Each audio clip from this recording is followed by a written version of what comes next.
All right, welcome back to MMA Al Dente. I am here to recap the event, starting with Song Yadong and Ricky Simone, whom I picked to win. Ricky Simone, he wasn't able to implement his wrestling here. He wasn't able to take down Song Yadong, and it became apparent pretty quickly in round one that Song Yadong, this was his fight to lose. Song Yadong was leading the dance.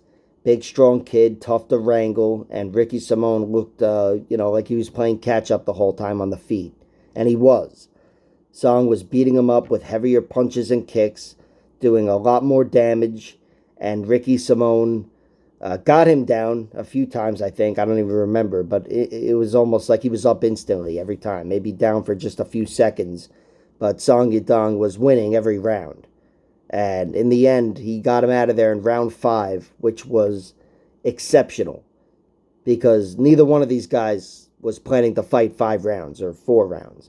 They were planning to fight 3 rounds just a few days ago. And then this little makeshift main event happens, and they're suddenly thrown into a 5 rounder. And not that I doubt Song Yadong's cardio. I don't, but I was expecting Ricky Simone to do better because it was 5 rounds. I didn't think it changed the fight too much. I was picking Ricky to win when it was 3 rounds, but I was certainly picking him to win when it was 5 rounds. But Song Yadong, yeah, he was just doing too much throughout that whole fight. He was beating Ricky up. Where by the time they got into those deeper rounds, Song was still fresh, and Ricky Simone was beaten down. And by round five, it was just too much. He was hit with a big shot taken off his feet and then pounced on and pounded out. And it was a great fucking win. And, as much as Song Yadong can use that fifth round knockout as a little cherry on top because he wasn't planning on going 5 rounds, he can take it as an extra sweet victory. Ricky Simone's got a bit of a cushion, too, because he wasn't planning to go 5 rounds and he got knocked out in the fifth. Not that I'm trying to take away from Song's win, but I'm saying this is just what happens when you make, a drastic change on a few days' notice. So, regardless, it was a great 5 round main event, and Song Yadong gets, I think, his finest moment.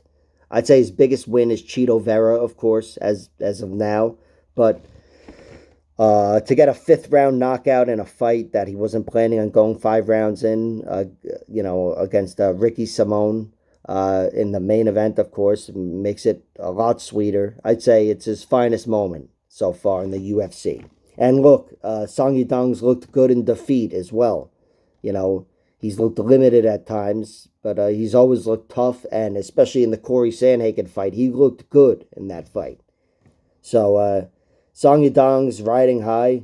This guy, he's already got a lot of experience, closer to 30 fights than 20. And for a 24 or 5-year-old, whatever he is, I have to wonder, when his prime is going to be. When you look back, what you're going to say is when you're going to say his prime was. Typically, you'd say it's 32, whatever. I don't know if he can fight another 7 or 8 years, considering he's already got 30 fights. Just a matter of mileage. I know fighters do it all the time, but I'm saying, if it turns out this is his prime, that'll make a lot of fucking sense because he's doing very well. And that brings us to the co-main event. Caio Borralho takes out Michal Oleksiejczuk. I always say Michal, but then when I watch the fights, I'm like, oh yeah, it's Mikal. And then I forget a few minutes later.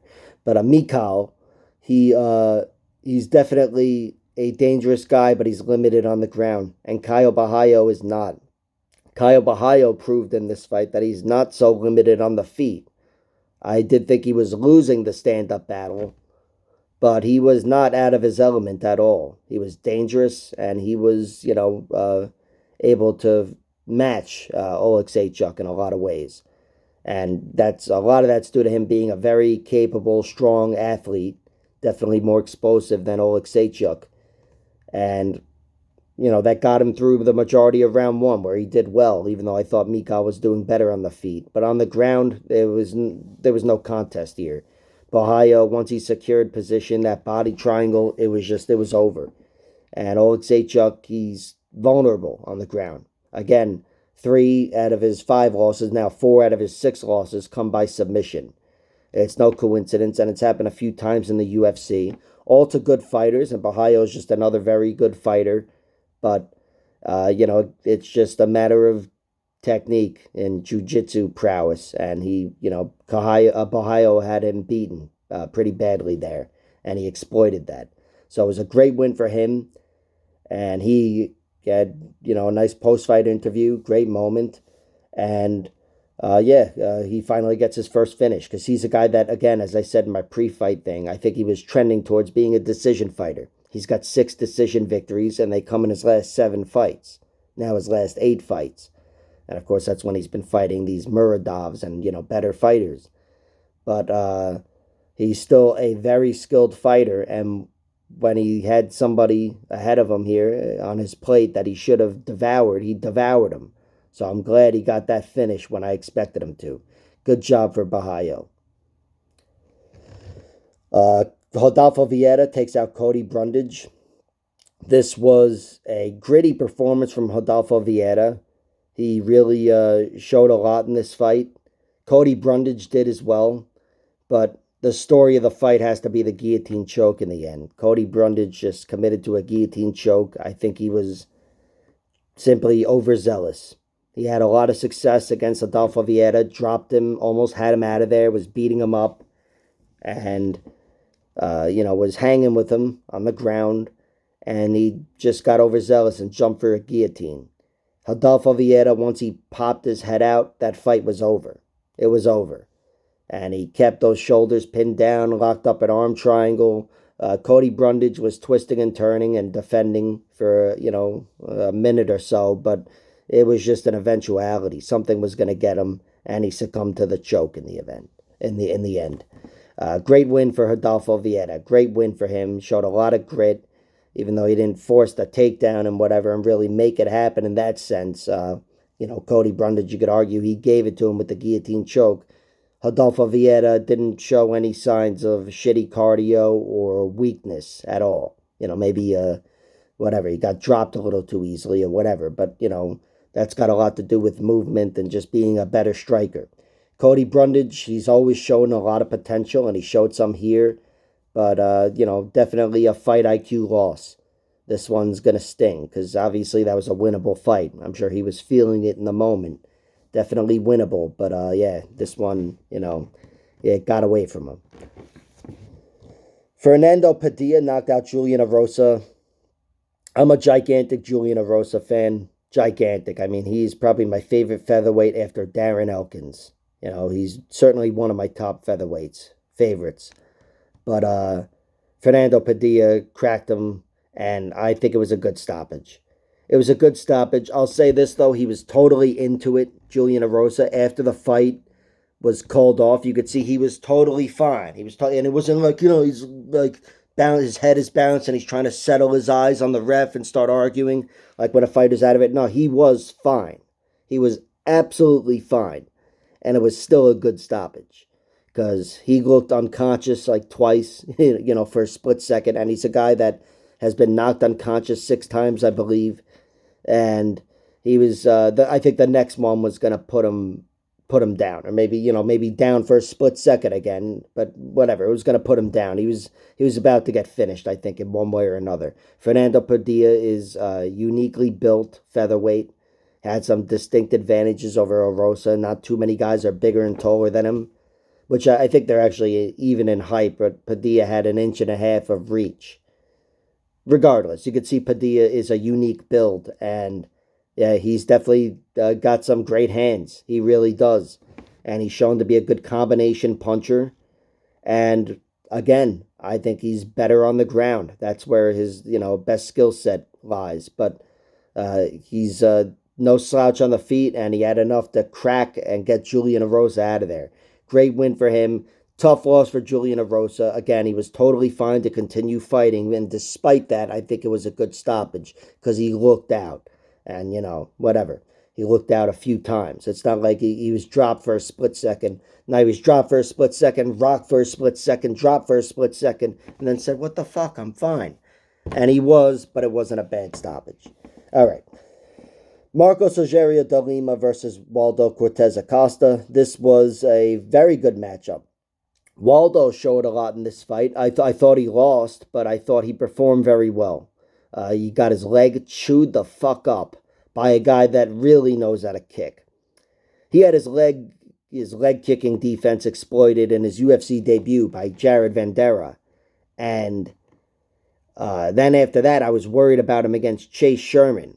Here, though, this is a totally different type of kicker, Marcos Rogerio de Lima, especially big heavyweight Marcos Rogerio de Lima. The guy's legs are gigantic, and he knows how to use them. All right. He kicked the shit out of Waldo Cortez Acosta, and Waldo didn't go down. He didn't go down, or maybe went down a few times, but you know what I mean. He made it to the final bell, and I really liked his hustle in round 3. I respected this performance a lot. Just technically, it made him look limited, even though I felt that way again after his win in his debut against Jared Vandera, who is certainly on the lower end of the heavyweight spectrum. But Marcos Rogerio de Lima got him on the ground as well, and just really made this an MMA fight. That's what he needed to do. He was fighting a guy who's primarily a boxer, and he needed to make this an MMA fight, and he did. And he thoroughly outpointed him, even though at the end, Waldo Cortez Acosta was, I don't want to call him the last man standing. That's what I like to say for the guy that won the final round. I'll have to watch the fight again. But, yeah, he looked good in round 3. And, definitely a good fight. Great win for Marcos Rogerio de Lima. Another decision victory for him in a career full of finishes. Martin Buday beat Jake Collier. This was a close fight, but I thought Boudet won. I thought, plain and simple, this was a cardio fight. Martin Boudet, not that he's built like a triathlete or whatever, but Jake Collier is a big fat heavyweight. And I thought, especially after his last fight, even though he kind of fell apart against Chris Barnett, and he didn't fall apart here, but cardio was the issue, and it was the primary issue here. Martin Boudet, he's a zombie, and zombies bring a few things. They bring pressure and, I guess, just pressure. But either way, he brought the pressure, and Martin Boudet did not slow down where I thought Jake Collier did. He was moving around very well in round 1 and had a lot of success. I thought Collier was definitely outlanding him and looked to hurt him a few times as well, although nothing serious, where we're talking 10-8s. But then he just slowly dissipated, and Boudet did not. So, good win for Martin Boudet. You could say what you will about his win over Tresky. Finally got that right. He definitely won this one, in my opinion. Cody Durden beats Charles Johnson by decision. This was not dominant. I think it was 30-27. That was my scorecard, but it wasn't a dominant performance. He definitely had a lot of control time and didn't fare too badly on his feet either, Cody Durden. But Charles Johnson was always working, and he was always in it until, the very end. Once that final body triangle was secured, I think it was just all right, it's fucking over. But Charles Johnson, he's just a guy that's been defeated, I think, now 5 times as a pro, twice as an amateur against solid guys. Never been finished, and if you watch his Brandon Royval fight, that's probably the closest he's ever going to come to get finished. And Cody Durden, he has a distinct wrestling advantage. So this fight, it seemed like if he was going to lose, it'd be another decision, and that's what happened. Cody Durden, he seems vulnerable. Still 3 of his 4 losses come by submission, and he was cracked by Makayev. Definitely seems a little more vulnerable, certainly, than a guy like Charles Johnson, but he's gritty as fuck. He's got excellent cardio, which I think Dominic Cruz or whoever was harping on. He has excellent cardio and, excellent wrestling as well. So this was a solid victory for him. Really big victory over Charles Johnson, who is just, I'm trying to think of the equivalent from another weight class, but he's a solid, durable veteran that can give anybody a fight. Trey Waters makes his debut in excellent fashion, goes the distance, but soundly outpoints and hurts Josh Quinlan. This was just a fight where, even though Quinlan's a guy we've seen more of and we trust more, I guess, to that extent, he looked limited here. We don't know everything about these guys, and he looked limited. Trey Waters is a unique challenge. This guy's 6'5". He did just fight 2 weeks ago, and as somebody pointed out, I wish I pointed out in my pre-fight video, he had to cut weight twice, but still, he looked really good. Really good here. Fought well for 15 minutes. He was on point. He had good cardio, really good range control, which is something I questioned before this fight. He's got that distinct advantage, but I don't think he's a guy that can make the most of it. He really did well here, was jabbing up Quinlan's face, and just looked like the much more comfortable fighter, the better fighter from beginning to end. And Josh Quinlan, he's a guy that, again, he's all finishes, 6-1 no contest, all first-round knockouts, I think, or second-round knockouts. He's, I think maybe one actually might be in the third. But Josh Quinlan, he's never run into anybody like Trey Waters. Trey Waters matched him on the feet and really exceeded him on the feet. And he couldn't strike his way in. He looked a little flustered, but he hung in there. There were a few moments where he looked like he could have been taken out, but he didn't go anywhere. So he looked tough in that respect, something to take from that. But Trey Waters was the star of this fight, and he made an excellent debut. Speaking of which, Arena Alexeva takes out Stephanie Egger with a beautiful knee bar. I don't know if she's the Russian Ronda or the Russian Claudia Puelles. But she looked really fucking good there. Dangerous and, versatile. It's not just arm bars with her. This is, I believe, her second submission, the other one being an armbar. So she's got to rack up some more subs before she lives up to that Ronda name or makes it worthwhile. But she's definitely a dangerous girl, dynamic fighter. She looked really good on the feet as well for the short time they were on the feet here. But I really liked her pressure. I liked her kicks here against Edgar. And, she was kind of dominating this fight. Again, I don't know how long it lasted, 2-3 minutes, maybe 4. But that knee bar was awesome. She committed to it, rolled through, which if there's one submission you can show an MMA fan that's really going to wow him or make a fan out of somebody, that just, really shows what MMA can be. I love the roll through knee bar like that. I just think it looks so fucking cool. Sure, flying triangle chokes and wild shit, flying arm bars look even cooler, I guess. But I think anybody can appreciate somebody being on your back and you roll through for a knee bar. It's such a cool move. And she got Stephanie Egger out of there. Stephanie Egger lost that last one to Mayra Bueno Silva, which I don't think it was her last fight, but that was her last loss. And there was controversy there with the tap. No controversy here. Arena Alexeva just hung on that leg and wait till she caught that angle and pinched her leg and made her tap. Great win for Alexeva. Speaking of great debuts, a lot of great debuts. Trey Water, Arena Alexeva, and then Marcus McGee. Marcus McGee looked fucking awesome. Fucking awesome. This guy, 6 knockouts and 6 victories. The one loss comes by submission. I speculated this guy's weak submission-wise. I can't prove it. It's just the one loss is to a very good guy. But I'm saying all this just to say, if I broke down the fight by the 6 possible outcomes, knockout, submission, and decision for each fighter, Journey Newson and Marcus McGee, the 6th and final pick for me would be Marcus McGee by submission. Journey Newson has never been submitted. He's a jiu-jitsu black belt who takes a lot of pride in his jiu-jitsu. Was preaching before the I think Sergey Morozov fight that he's a jiu-jitsu fighter and he wants to be known as a jiu-jitsu guy. And that's his skill set. And here, not that I don't want to make it sound like he was beaten with pure jiu-jitsu. He was beaten down in this fight. And even Marcus suggested he was looking for a way out. But Marcus made him quit, where Sergey Morozov did not. Ricardo Ramos, these are other guys that had his back. Marcus McGee's the first guy to make him choke or tap out with a choke. And gets his first win, it's via submission over a jiu-jitsu black belt, Journey Newson. So regardless of how it played out or how it got to the choke, he got him out of there with a choke, and that's a feather in his cap. And he got his first UFC victory on very short notice. So excellent win for Marcus McGee. I love seeing that guy fight. I can't wait to see him fight more. And Journey Newsom, even though he's on the lower end of the spectrum, he's not a total can. He belongs in the UFC. So this was an extra sweet win for Marcus McGee.